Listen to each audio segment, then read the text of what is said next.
تحية لك أخويا بلانيت فيرت. بالمختصر اليوم درنا وقفة نطالب بها بالمحطات ديالنا يردوهم لنا، البلايك ديال المدار السياحي ديال المشهد السياحي، البلايك اللي حيدونا داخل المجال الحضاري، والقرارات اللي بيخرجوها من التعسفية اللي هي مسار. حنا لا نقبل بالمسار، ولكن باحترام الصنف الثاني نحترمه.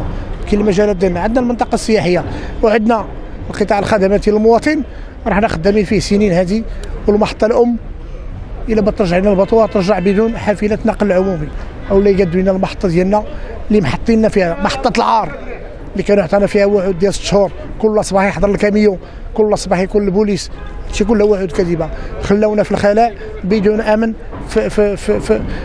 اش نقول لك، إلا تحرك تما العجاج راه لا حول ولا قوة إلا بالله. وهذا الشيء كلشي راه وصل في السوشيال ميديا، وهاد الناس هادو أنا ما عرفتش مجلس منتخب ما عرفتش شنو كيمثل. الا ما كنتيش كتهز الهم لهذا المواطن انه يكون يلقى على الاقل محطه في المستوى، راه إن اللهم ان هذا لمنكر. السلام عليكم، معكم عدوي الحسن الملقب بالنصارى، سائق ومستغل سيارة الأجرة.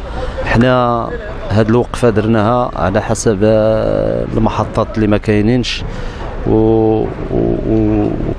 على حسب ما توقف هنا ولينا دابا حنايا ما لقيناش مازال فين نوقفوا، ما لقيناش شحال ديال المسائل، وكنطلبوا بالمحطات ديالنا والمسائل ديالنا، لان هذا الشيفور الا حبسوا الا شدوا وحيدوا ليه هذا البيرمي حنا كنطيحوا في المشكل، لان ديك التاكسي ما كتخرجش.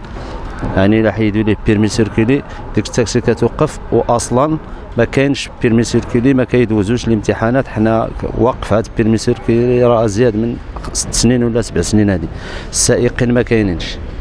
وفي هذا المنبر كنطلب لهاد الناس الا كاع شدوا هذا السائق يديروا ليه شي بروسي ولا شي حاجه، ماشي يحيدوا ليه بيرمي كونفيونس باش كيخدم، كيوقف هو وكنوقفوا حنا، وكيمشي البيرمي 15 يوم والشهر للعماله.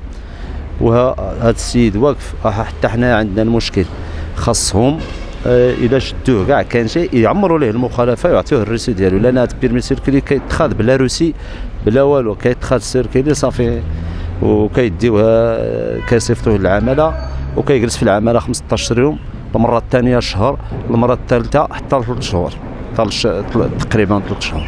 هذا الشيء خص يتقاد، لان هذا القطاع صافي راه مصير، وكنطلبوا من هذه السلطات ديال البلديه ولا الولايه يقادوا لنا هذا الشيء. وشكرا.